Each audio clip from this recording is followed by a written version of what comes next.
Hey guys, it's another episode with Fishing with Phelan, and it's Wednesday morning on the 17th of June, and it's Derby Day. Well, not Derby Day, Derby night, actually.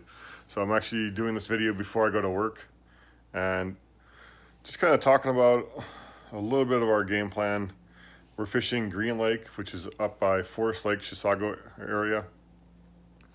If you're not familiar with it, it's a smaller lake, and to me, it's always been a tough one to fish. I fished this is my third season, so yeah. It's a lake that I typically, well, we catch a lot of our fish on jigs and plastics. So right now, I've got a lot of my rods rigged up with jigs. So got my Ecstasy, my BLX, and my Braillist all tied up with jigs. If that doesn't give you a hint, then I don't know what does, because it's gonna be one of those nights. So my buddy and I, we've got a couple places that we're gonna fish. Probably fish a little bit shallower, or the transition points still. Not quite sure if the fish have moved out deep, and if they are, then it's gonna be challenging because, well, as you know, I'm a bank fisherman, so all my fishing is done shallow, and I kind of have prepped for that, but we'll see how it goes. It should be an interesting night. It's gonna be a hot one. It's gonna be like 90 degrees, so when we get on the water, it's gonna be probably close to 80 still, like in the mid 80s. So I'm actually gonna be, if it's that hot still, I'm probably gonna be in pants and just fully covered.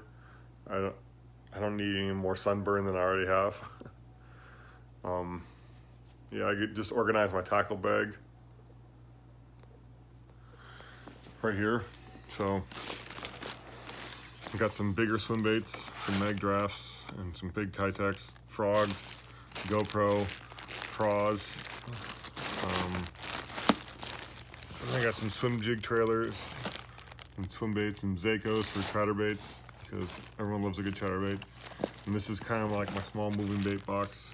So a couple poppers, some chatterbaits, some lipless, and a crank. But that's kind of the game plan right now. This is a lake that we've struggled on, and I've struggled on personally. Like anytime we go out there to fish during the season on green, it's really a struggle because, like, in my mind, this is how I should be getting bites, and it's not. And then I got to remember, hey, this is Minnesota. This isn't the rest of the part of the country where you can get away with throwing topwaters or frogs. I'm still going to bring my frog rod because it's going to be a good rod for like skipping docks or just pulling fish out of cover. So also it's going to be one of my more sensitive rods, and that's going to be like if we end up fishing deep, I want that ability to detect bites and be able to like notice any subtleties, because, well, when they transition, they go out deep. That's kind of how you have to fish it. Or it's either that or bringing baits over the top of the weeds to pull them out. I mean, that's not always easy, but whatever has to be done has to be done. So last week we finished, was it 1488 in fourth place on Centerville up by Lino Lakes in Minnesota, which was really good. That's our biggest bag we've ever weighed. Last opening of last year, we fished white bear. We had 11 pounds and change, but that was good enough for second place. But the winning bag had like 17 pounds, and it was all smallmouth. So White Bear Lake in Minnesota has a small population of smallmouth, and the guys who won that last year found those populations and just crushed them. 17 pounds for 6 fish, that's a pretty good bag. So yeah, and I think it's typically taken between 12 to 14 pounds to win green. So, and we're like a pound and 6 ounces off the leader, which isn't bad. But this is the second Derby of the year for us, and we've got a lot of work to do if we're gonna stay like at the top and continue to be in the top. So, gonna fish hard, gotta fish clean. My buddy Mua actually made a bet with me. He's like, every time you get hung up, it's a quarter.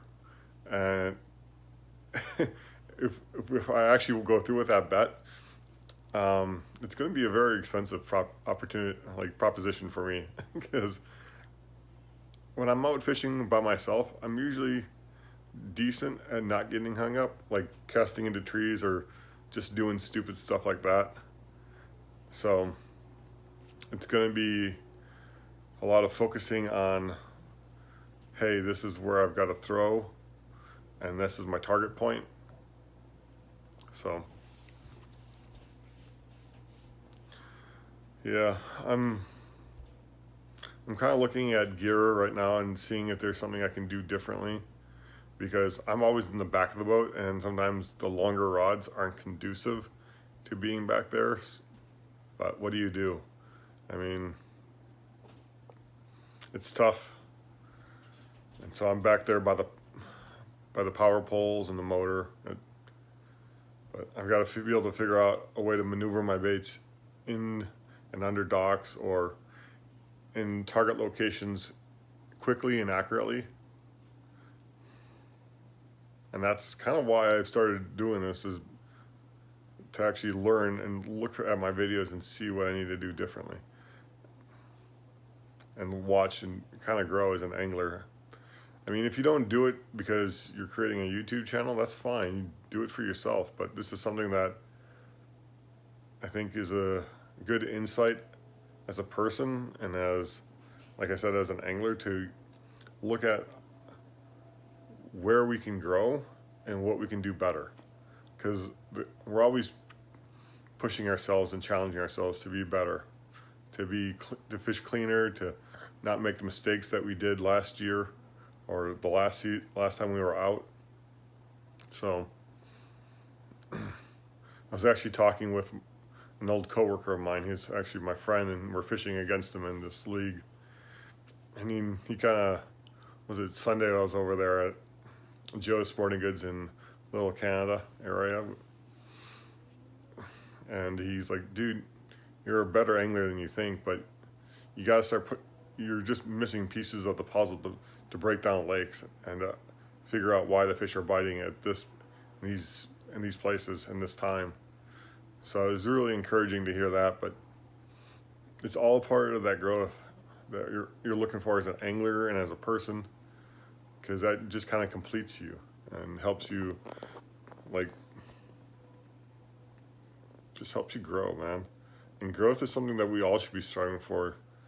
It's a personal thing for me too, because it's like, I always want to be a student. I never want to be complete in my understanding.